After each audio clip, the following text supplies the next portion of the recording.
Welcome to Sanya Samayal. Today's recipe Vadai. வாங்க இதுக்கு தேவையான இன்க்ரீடியன்ஸ் பார்க்கலாம். வாழைப்பூ வந்து 200 கிராம் எடுத்துக்கோங்க. கடலைப்பருப்பு வந்து 400 கிராம்.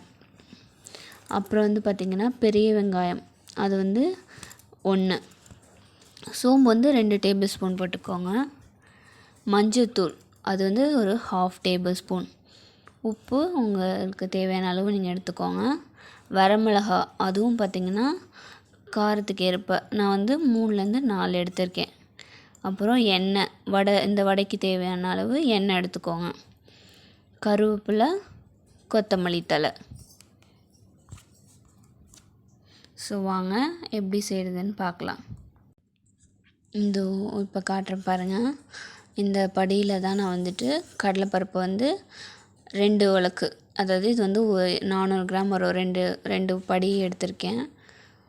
ஸோ வந்துட்டு நம்ம வந்துட்டு நான் வந்துட்டு ஒரு 3 மணி நேரத்துலேருந்து 4 மணி நேரம் நல்லா வந்து பருப்பு ஊறினா வந்து உங்களுக்கு வந்து நல்லா டேஸ்ட்டாக இருக்கும். ஸோ இங்கே பாருங்கள், நல்லா வந்து நான் வாஷ் பண்ணிவிட்டு ஒரு 3 மணி நேரம் வந்து நான் ஊற வச்சு எடுத்திருக்கேன். அடுத்து வந்து பார்த்திங்கன்னா இதுக்கு தேவையான வாழைப்பூ வந்து பார்த்திங்கன்னா அந்த நடுவில் இருக்க நரம்பு, அந்த தொப்புள்னு சொல்லுவோம் இல்லையா, அதை எடுத்துகிட்டு நான் மோரில் வந்து போட்டு வச்சுருக்கேன். இப்போ நம்ம இதை வந்து 2 விதமாக செய்ய போகிறோம். ஒன்று வந்து பார்த்திங்கன்னா கொஞ்சம் இதில் பாதி வந்து அரைச்சி போட்டுக்க போகிறோம். இன்னொன்று வந்து வேக வச்சு நம்ம சேர்த்துக்க போகிறோம். சும்மா ஒரு 2 சுற்று விட்டால் போதும். மஞ்சத்தூள், அதுக்கப்புறமேட்டு லைட்டாக அந்த பூவுக்கு தேவையான உப்பு, ரொம்ப போட்ட வேணாம், ஏன்னா நம்ம வடைக்கு வேறு சேர்ப்போம். ஸோ இங்கே பாருங்கள், வாழைப்பூ நான் வந்து அரைச்சி எடுத்துட்டதுக்கப்புறம் நான் வந்து வரமிளகா ஃபஸ்ட்டு நான் வந்துட்டு ஒரு 2 வரமிளகா போட்டுட்டு அதுக்கப்புறம் நம்ம வந்து இன்னும் கொஞ்சம் பாதி வந்து ஊற்ற போகிறோம், அடுத்த சுற்று. ஸோ இங்கே பாருங்கள், அந்த வடைக்கு தேவையான அளவு உப்பு போட்டேன்.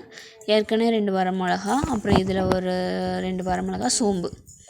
ஸோ பெரிய வெங்காயம் வந்து 2, இதை பொடி பொடியாக கட் பண்ணிட்டேன். ஸோ வந்து அதை வந்து நம்ம இப்போ சேர்க்க போகிறோம். இதில் வந்து பார்த்திங்கன்னா நம்ம கடலைப்பருப்பு வந்து பார்த்திங்கன்னா நரன்னு அரைச்சிக்கோங்க. வெங்காயம் சேர்த்தாச்சு, கருவேப்பிலை, கொத்தமல்லி சேர்க்க போகிறோம். அப்புறமேட்டு நம்ம அரைச்சி வச்சோம் இல்லையா வாழைப்பூ, அது நீங்கள் வந்து அரைக்காமல் கூட வேக வச்சு கூட நீங்கள் சேர்த்துக்கலாம். ஸோ இங்கே பாருங்கள், நம்ம வேக வச்சோம் இல்லையா அந்த வாழைப்பூ, அதையும் நான் வந்து ஆட் பண்ணுறேன். பெரிய வெங்காயம் வந்து நீங்கள் 1 கூட எடுத்துக்கோங்க, ஏன்னா நம்ம வாழைப்பூ வேறு சேர்க்குறோம் இல்லையா, அதனால் 2 பெரிய வெங்காயம்னா 1 பெரிய வெங்காயம் போதும். ஸோ இங்கே பாருங்கள், எல்லாத்தையும் மிக்ஸ் பண்ணியாச்சு. அதுக்கப்புறம் வந்துட்டு ஒரு கடாயில் வந்து நம்ம எண்ணெய் ஊற்றி வைக்க போகிறோம்.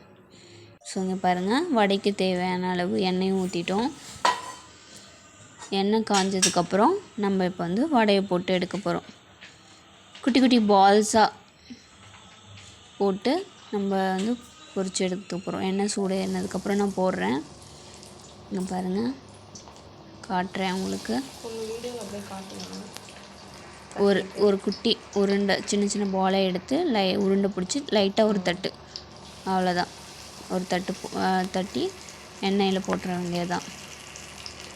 ஸோ இது வந்து பார்த்திங்கன்னா ரொம்ப ஹெல்த்தியான ஒரு ரெசிபி தான். வாழைப்பூ பொரியலோ கூட்டோ பண்ணால் சாப்பிட மாட்டாங்கள்ல, இது மாதிரி நம்ம வடையாக செஞ்சு கொடுக்கும்போது அவங்களுக்கு வந்து தெரியாது இது வாழைப்பூ வடையான்னு கூட கடலைப்பருப்பு வடை மாதிரி தான் இருக்கும்.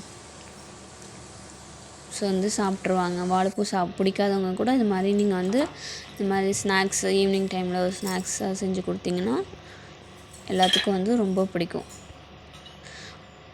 ஸோ இங்கே பாருங்கள், வெந்துருச்சு,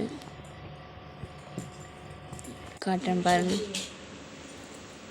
நல்லா சாஃப்டாக பாருங்கள், வாழைப்பூ இருக்கிறதே தெரியல. ஸோ இது உங்களுக்கும் பிடிக்கும்னு நினைக்கிறேன். நீங்களும் உங்கள் வீட்டில் ட்ரை பண்ணி பார்த்துட்டு எப்படி இருந்துச்சுன்னு கமெண்ட் பண்ணுங்கள். தேங்க்யூ. லைக் பண்ணுங்க, ஷேர் பண்ணுங்க, சப்ஸ்கிரைப் பண்ணுங்க. சப்ஸ்கிரைப் பண்ணுங்க.